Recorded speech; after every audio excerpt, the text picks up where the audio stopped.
इसलिए हम महिला पर विशेष एग्रेशन नहीं दिखाते हैं। लेकिन उन्होंने उस मीडिया इंटरव्यू में कॉन्क्लेव में हमारे बगल में ही बैठी थी, बड़ा दुर्भाग्य लगा। वह सरकार का पक्ष ले रही थी, स्टूडेंट का पक्ष नहीं रख रही थी।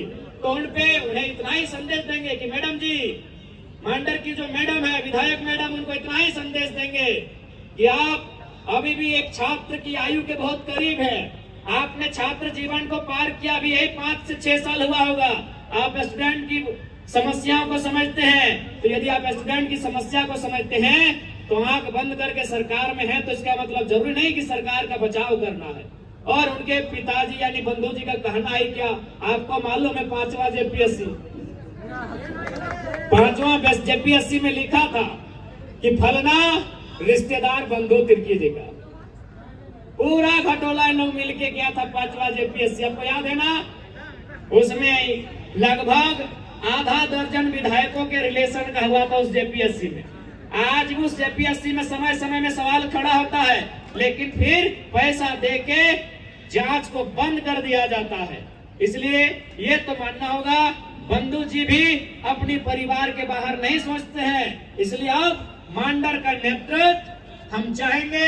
इस बार हमारे प्रत्याशी, आज उसकी सार्वजनिक मंच पे ये घोषणा होती है, श्री गुना भगत जी मांडर के प्रत्याशी होंगे। आदिवासी शेर श्री गुना भगत मांडर विधानसभा से झारखंड लोकतांत्रिक क्रांतिकारी मोर्चा का नेतृत्व करेंगे। और आप तमाम माताओं से, बहनों से, आप तमाम नौजवान साथियों से, आप तमाम अभिभावकों से, आप तमाम जनता जनार्दन से मैं ये अपील करता हूं, मैं ये विनती करता हूं कि आप केची छाप श्री गुना भगत जी को मजबूती करेंगे, ताकि हम लोग रांची से झारखंड को मजबूत करने का काम करेंगे। और हमें पूरा आशा है, हमें पूरा विश्वास है, हमें पूरा भरोसा है कि गुना भगत जी आपकी सोच से 100 गुना बढ़ के आपकी सेवा करेंगे।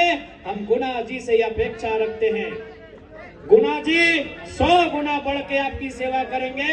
हम ये इनसे अपेक्षा रखते हैं, इनके नाम में भगत भी लगा है, ये एक भक्त बन के आपकी सेवा करेंगे। हम इनसे अपेक्षा करते हैं। इसलिए तमाम आज इस मैदान में उपस्थित हमारे अभिभावक, हमारी माताएं, बहनें, हमारे नौजवान, इस बार झारखंड लोकतांत्रिक क्रांतिकारी मोर्चा के तमाम प्रत्याशी हमारे साथ सिल्ली, माफ कीजिएगा, तमाड़ विधानसभा की हमारी बड़ी बहन दमयंती मुंडा जी आई हैं। वो तमाड़ विधानसभा से झारखंड लोकतांत्रिक क्रांतिकारी मोर्चा का नेतृत्व करने जा रही है। हम दोनों प्रत्याशियों को बधाई देना चाहेंगे, दोनों को शुभकामना देना चाहेंगे और दोनों से अपेक्षा रखेंगे कि किसी भी हाल में जनता के विश्वास का, जनता की उम्मीदों का, जनता के भरोसे का मान सम्मान रखना है। मैं उनसे अपेक्षा रखता हूं, मैं उनसे ये आशा करता हूं। तो आज हम लोग सरकार में आते हैं तो झारखंड राज्य जो कि एक 5वीं अनुसूची का राज्य है, उसे बल दिया जाएगा। झारखंड राज्य को पेशा कानून की आवश्यकता है, उसे बल दिया जाएगा। झारखंड राज्य यहाँ के आदिवासियों की मांग सरना धर्म कोड है, उसे बल दिया जाएगा।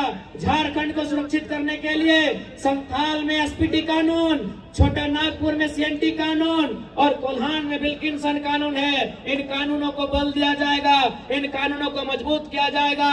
लूटते हुए झारखंड को, उजड़ते हुए झारखंड को बेहतर नीति नियम बना के लूटने से बचाया जाएगा, उजड़ने से बचाया जाएगा। यहाँ के नौजवानों के रोजगार को छीनने से बचाया जाएगा। उसके लिए हम लोग झारखंडी भाषा में परीक्षा लेंगे। अगर जिला नहीं तो प्रखंडवाज लेंगे, लेकिन प्रदेश के आदमी को हम पर मारने नहीं देंगे। आज हमारी सरकार कहती है कि जब तक आरक्षण का कोटा जहां तक है, हम वहीं तक झारखंडियों को फुलफिल करेंगे। आरक्षण के बाहर जो गैर आरक्षित सीटें हैं, वहां हम बाहर के लोगों को रोक नहीं पा रहे हैं। तो झारखंड की सरकार को हम एक संदेश देना चाहेंगे। अरे भारत के संविधान में लिखा है, आपके संविधान हमारा मौलिक अधिकार 12 से 35 होता है, वहाँ 6 हमारे मौलिक अधिकार होते हैं। उस मौलिक अधिकार की जो धाराएं हैं, अनुच्छेद है 15 और 16 में लिखा है, क्या लिखा है कि आप धर्म के आधार पे भेदभाव नहीं करेंगे, आप जाति के आधार पे भेदभाव नहीं करेंगे, आप क्षेत्र के आधार पे भेदभाव नहीं करेंगे, आप जन्म स्थान के आधार पे भेदभाव नहीं करेंगे, आप लिंग के आधार पे भेदभाव नहीं करेंगे।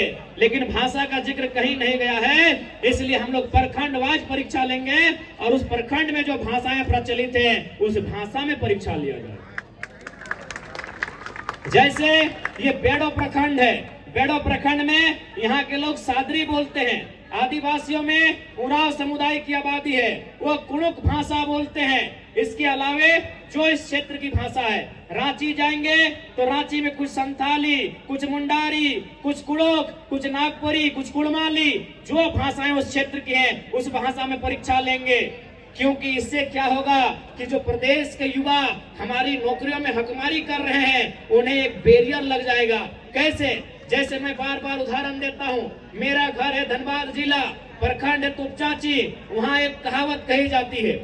जैसे अगर हिंदी में कहावत आया कि आग बबूला होना, इसका मतलब क्या होता है? मान के चलिए परीक्षा में एक सवाल पूछा कि आग बबूला इसका मतलब क्या होता है, टेढ़ा खीर इसका मतलब क्या होता है, कमर कसना इसका मतलब क्या होता है। तो इसका मतलब झारखंड के भी स्टूडेंट जानते हैं, बिहार के भी स्टूडेंट जानते हैं, यूपी, एमपी और हरियाणा के भी स्टूडेंट जानते हैं। लेकिन यदि मेरे क्षेत्र की भाषा में परीक्षा होगा, जैसे हमारे उधर गांव में एक कहावत कहा जाता है कि हाथ से छुटल माछ और बांधे गड़ल कांच, घुर घुर न पावाए, तो झारखंड के बाहर कोई समझ नहीं पाएगा।